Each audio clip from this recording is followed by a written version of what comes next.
Subscribe to the MTL World at Malworld 1 YouTube channel.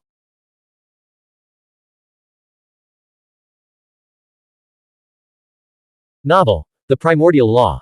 Volume 2, Julie Insect Valley. Chapter 532 Opening the Third Spring Quan. 5th of Volume 2. Translator, Shadow Knight AK. Editor, Shadow Knight AK.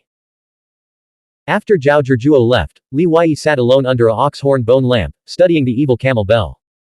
The bell was ancient and weathered, with rough patches of copper rust where faint traces of corroded scriptures could still be seen.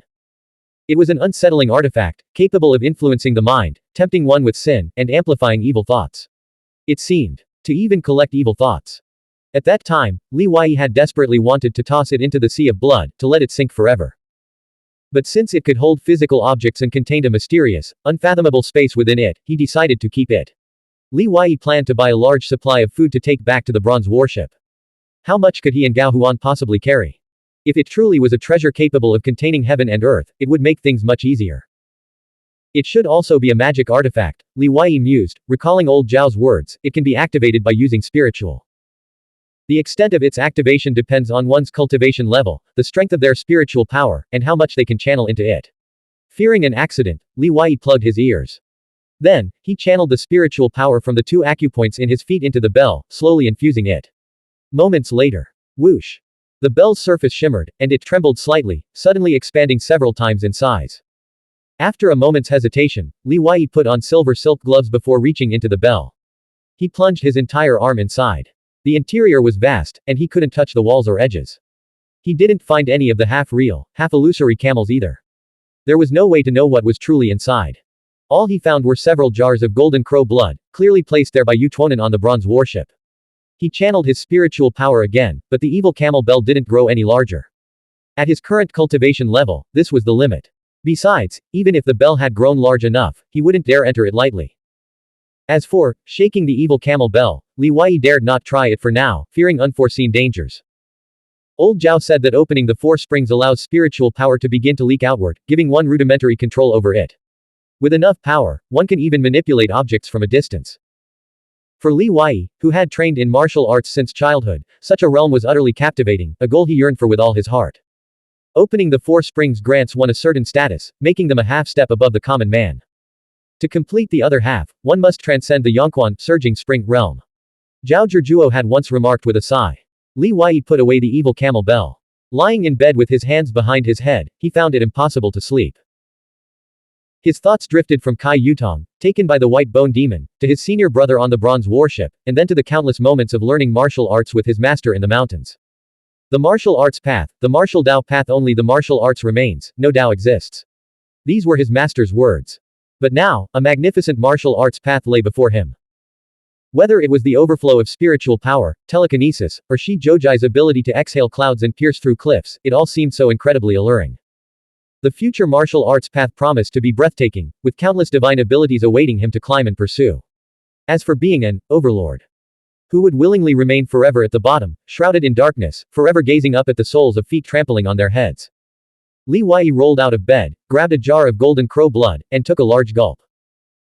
Then, he sat cross-legged on the floor, practicing the jade void breathing technique to refine the opposing forces of hot and cold spiritual power within him. After a night of cultivation, Li Wei, dressed in a dark blue robe embroidered with beast patterns and cinched with a purple sash, sat by the railing on the second-floor platform of the Yahua Pavilion. He gazed intently at the diverse crowd below, each accompanied by a fearsome beast. Martial mystic cultivators with formidable cultivation levels strode atop 10-meter-long pythons, causing everyone to cower in fear. Wild oxen weighing thousands of kilograms pulled carts, while ragged commoners led them by the reins. Members of powerful families, martial mystic cultivators, rode on the backs of 4 armed apes the size of houses, carrying a mysterious ore. Though the apes possessed immense strength, they were enslaved. Li Wei knew that he and Xuanhuan were living in the Yahua Pavilion, enjoying fine food and the privileges of the elite, only because they had rendered great service to the Kandli tribe. This temporary respect and the luxury they enjoyed were paid for by others. But even the greatest debts of gratitude must eventually be repaid. True superiority came from personal strength, ensuring one would never be suddenly expelled one morning, left homeless and adrift like a street beggar. Survival and establishing a firm foothold were the immediate priorities. Living well and vibrantly could only be achieved through martial cultivation. The bustling sounds of the city filled his ears, the clamor of traffic, the cries of vendors, the myriad facets of human life. In fleeting moments, Li Wei felt as though everything that had happened on the bronze warship, even his 19 years on Earth, had been nothing more than a dream. The world as it was now felt like the true reality. Li Wei spread his right palm open. The center of his palm was burning hot, as if a miniature volcano were erupting within. 11 silver vein-like marks radiated from the acupoint in his palm, forming 11 new qi circulation pathways. If he were to activate the spring in his palm while executing a hand technique like the heaven-turning palm seal, its power would undoubtedly be far greater than before. This third spring he had opened that morning brought the total number of silver vein-like marks in his body to 37. Li Wei was deeply puzzled. Zhao Zhijuo had insisted the previous night that opening a spring acupoint was incredibly difficult, requiring even those with superior talent to endure a decade of arduous cultivation just to open the 4 springs, the 4 acupoints in their limbs. Opening acupoints beyond the 4 springs would be even harder. But Li Wei suspected Zhao Zhijuo had suffered too many setbacks and hardships in his life, causing him to exaggerate difficulties and lose confidence in facing life's challenges. When he encountered a deformed humanoid who had opened only 1 spring acupoint, he mistook them for someone who had opened 3, believing himself to be no match. Opening springs acupoints was undoubtedly challenging, but certainly not as impossibly difficult as Zhao Zhijuo described. Otherwise, how could Li Wei have opened one in just a few days? For him, it might be slightly harder than for others, as everyone's cultivation speed and talent differed. One couldn't measure others by one's own standards. But how vast could the gap between individuals truly be? Those who passed the entrance exam for Capital Academy didn't have an extra brain compared to those who only qualified for vocational colleges. Xuanhuan entered Li Wei's room, leaned close, and said mysteriously, "Li Yi, do you think the Kang Li tribe in this world is the same group as the Kang Li tribe from Earth's mythology?" "How would I know?" Li Wei chuckled. Xuanhuan continued, "I think it's highly likely. Legend says that after the Battle of Zualu, the remnants of the Kang Li tribe fled into the North Sea and went to the underworld. And didn't we arrive here by setting out from the Arctic Ocean? Along the way, we even found stone pillars and tablets along the Xixian ancient road, indicating that people from ancient Wuxia, ancient China, had traveled this route before.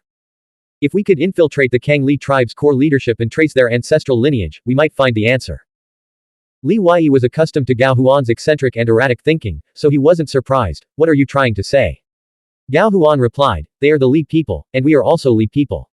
This suggests we might share a common ancestor. I don't know if we'll ever return to Earth, but here, I feel an inexplicable sense of belonging and security. You wouldn't want to go back to that dangerous and uncertain blood sea voyage, would you? You want to stay?" Li Wei asked. Xuanhuan nodded. "According to you, we've done the Kang Li tribe a great favor. As long as we behave ourselves and live among them, it shouldn't be too difficult. The only thing we need to consider is how to bring the first mate and the others over." Li Wei had been contemplating this very issue as well. Zhao Zhijuo arrived again in a horse-drawn carriage and stopped outside the gates of Yaohua Pavilion. After picking up Li Wei and Xuanhuan, he said as he drove, "The young clan leader understands your concerns, Brother Li, but we owe such a great debt of gratitude that we must thank you in person. Rest assured, few will know about this. The Kang Li tribe's attack was bound to cause a sensation. If everyone knew that 2 people had saved Zhao Zhijuo and brought him to Yaoguan City for help, leading to the enemy's failure, the Earth Wolf King's army and Shi Zhoujai would certainly learn of it. With enough investigation, they would inevitably uncover the identities of these 2 meddlers. Regardless of whether events unfolded in this direction, Li Wei had to consider this possibility first. That's why he had refused to accompany Zhao Zhijuo to meet the Kang Li tribe's young clan leader last night, too many eyes and ears. His current strength was far from sufficient to allow him to operate openly. Only by becoming a transcendent being, surpassing the surging spring realm, could he truly gain a foothold in this brutal world where death could come at any moment. "Old Zhao, please stop calling me, young benefactor. If you don't mind, you can call me, little brother, or, brother Xie," Li Wei said. "Very well." Zhao Zhijuo was naturally pleased to use a more familiar address. Led by Zhao Zhijuo, Li Wei and Xuanhuan met the young clan leader of the Kang Li tribe at Zaome Manor, where the Kang Li tribe was temporarily staying. "Young clan leader, Miss Ling, this is brother Xie. Yesterday, he killed those 2 martial master experts of Buddha's salvation Fodu bandits, saving my life. Afterward, he brought me here to Yaoguan City for help," Zhao Zhijuo explained. He added, "Brother Xia's name is Xie Jin. This is brother Gao, Xuanhuan. He has a congenital speech impediment and can only speak his hometown dialect." Li Wei quietly observed Kang Li, his heart filled with admiration. This is what true nobility looks like in this world, he thought. Just by his attire, accessories, and bearing, he exudes an aura of incalculable value. Any woman who sees him would surely fall instantly in love. Kang Li was around Li Wei's age, strikingly handsome like Gao Huan and Kai Yutong, as if he had undergone a complete transformation. His skin shimmered with an ethereal glow, flawless and unblemished. Even more remarkable was the invisible aura radiating from him, a testament to his profound cultivation. It instantly set him apart from everyone else present, creating an unbridgeable gulf between them. Li Wei never felt inferior or self-deprecating, but everyone has their own internal yardstick to measure themselves and others. Kang Li made a conscious effort to appear approachable, expressing his gratitude to Li Wei and Gao Huan with warmth, courtesy, and friendliness. Yet a considerable distance remained between them. Having reached such a lofty position, it was no small feat for him to even attempt this. He said, Zhao Zhizhuo has already told me about your situation. The world has been ravaged by war for a decade. Externally, we face fallen spirit fiends and monstrous insect curses, while internally, we contend with banditry and military unrest. The people of each prefecture struggle to survive year after year. Now, it seems Li Prefecture is about to erupt into chaos as well. His words didn't seem directed at Li Wei, but rather like a lament to himself. Kang Li clearly wasn't interested in where Li Wei and Gao Huan came from. He asked, You're a martial arts master, right? How many springs, acupoints, have you opened? 3, Li Wei replied. Not bad. At his age, having opened only 3 springs, acupoints, Kang Li, with his peerless talent, could only muster a lukewarm, not bad, in his assessment. But the clan elder had always warned him, if you want to be a leader, the first thing you must do is control your tongue. Don't speak impulsively. Treat the wise and virtuous with respect, and recruit talent by speaking kindly. Don't offend people with your words before you even try to win them over. Li Ling stood behind Kang Li, her bare feet revealing her age, 15 or 16. 9 silver bangles adorned her wrists, and she wore a vibrantly colored robe. Her long hair was braided into numerous long, thin braids, and a faint blue mist shimmered around her. Gao Huan, standing beside Li Wei, had been unable to tear his gaze away from Li Ling since he first saw her. Transformed Kai Yutong was also ethereal, but Gao Huan had always kept his distance from such aloof and temperamental female doctoral students. This girl, however, was different. Like a mist-shrouded elf, her delicate, sweet, and mysterious beauty struck every chord in his heart. As for Lu Ying, he dared not dwell on her any longer, feeling she would forever remain an insurmountable obstacle in his life.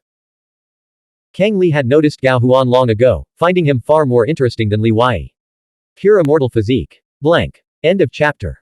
Subscribe to the MTL World at Malworld 1 YouTube channel.